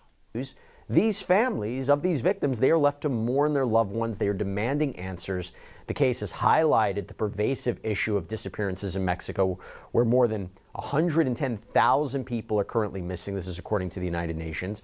And the UN also reports that the impunity rates hover around 95% impunity rates, being the percentage of illegal activities that end up going unpunished. Bobby, as I've read those stats, And we're talking about the high levels of cartel violence in Mexico. Why has it persisted for so long, and why that degree of violence? Well, that's, two questions. So the degree of violence is because there's so much money to be made in these cartels, and obviously they're all warring over, that piece of the pie, right? And so they're just, the brutal violence that comes along with that. And the second is, corruption at every level of government, and that kind of money, drives corruption. And so when you have people not making a lot of money who get offered bribes that are 1, 2, 3 times their annual salary for doing something, think about it. People got to feed their kids. I'm not justifying corruption. I'm just saying that's how it happens. And so those two things alone. Listen, I've been saying it over and over, man. Poverty puts people in a position that they just shouldn't be in. And look, we say cartel war, right? We say the cartel wars. Well, look how many, if the U.S. had a presence in another country and we were losing 30,000 soldiers a year, that's a war. And that would be a war we would want to end very quickly, because we don't want 30,000 U.S. Soldiers getting killed. That's a war. So what Mexico has is a war going on. I mean, the number of bodies that you just cited, that's a war. Countries lose that much in a war and quickly try to end the war if they're losing that many citizens to whatever it is. This is a plague. It's a war, and the Mexican government has allowed it to go on for far too long, and that's part of the corruption of it. So I think that that's what you have to look at. The United Nations needs to look at that, and Mexico itself has to kind of take a good look at those issues, because that's what's happening. Does the FBI, the DEA, do they play any role in this at all, in combating cartel activity in Mexico? Absolutely. I mean, both the FBI and DEA have offices all over Mexico. We have a huge FBI office in Mexico City. We have a small one in Guadalajara. We have, the DEA has offices there as well. So we're constantly working together with DEA, with the Mexican authorities to combat the cartels. And I think that, sometimes you win, sometimes you don't. But what the biggest impediment of that effort is corruption at different levels of the Mexican government. When do you think we'll get answers as to what's going on here? When do you think the family I'm going to be looking for some answers. This story's crazy. Answers as to what's going on here?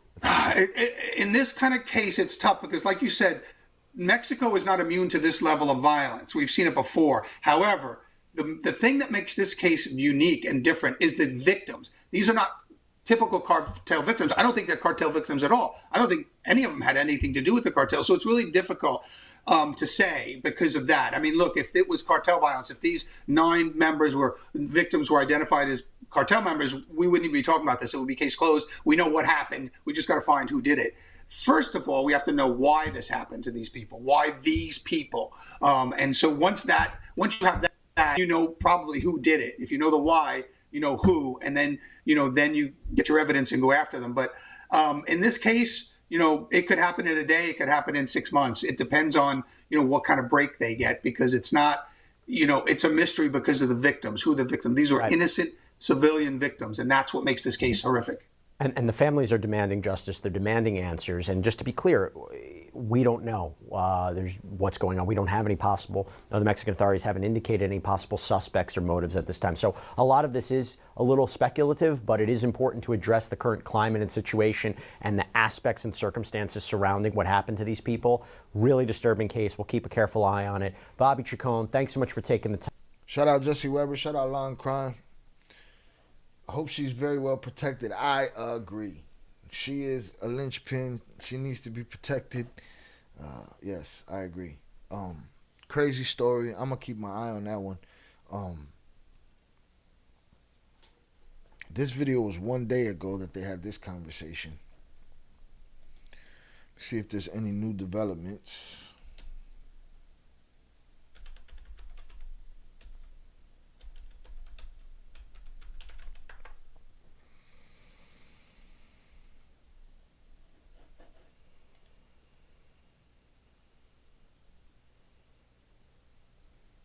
No, nothing really new on the same thing. Crazy story, unfortunate situation. A bunch of people ready to live their life, and it goes down like that. Let's get 1 or 2 more likes. If you have yet to hit the like button, please do. Hundreds up in the chat for y'all hanging out with me today. I appreciate y'all. We have a premiere that's going down in about 30 minutes. Boom. I'll be in that live chat over there. Hundreds up in the chat for y'all. I appreciate y'all hanging out with me today. Boom, we got our likes. Salutes to y'all. Maybe we pick up on this story tomorrow if there's any new developments, or maybe we just start breaking down everybody in the story one by one and see all the information we can get. Maybe we go with that tomorrow. Again, we got a premiere happening in 30 minutes, and then maybe another one tonight. We'll see. We'll see how it goes. Salutes to JP for he was first today. Salutes JP, appreciate you. Salutes Upper Echelon for coming through. Fernando, William Borden, Pure Art, Brother Oso, Mike Lopez, William Borden, Fernando, Zoraida. Salutes Shannon, Upper Echelon, ECA 22, 298 Sosa, Fernando Rolon, Primo, salutes. Let's see.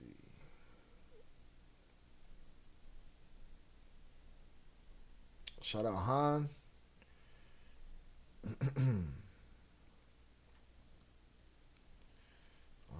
Salutes Albert Flores, Shannon,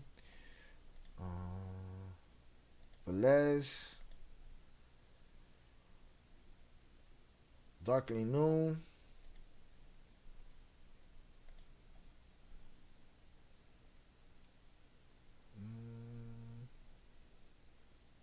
Jacob Hernandez,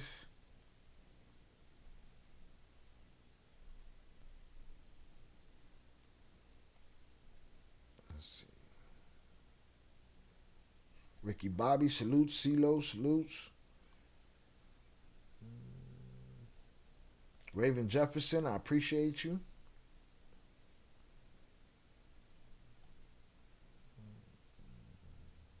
Omar Carranza, Eddie Jimenez, Vicente, salutes.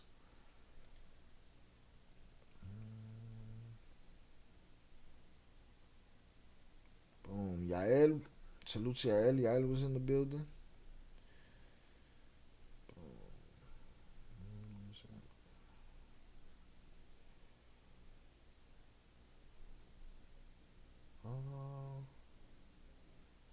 That's it.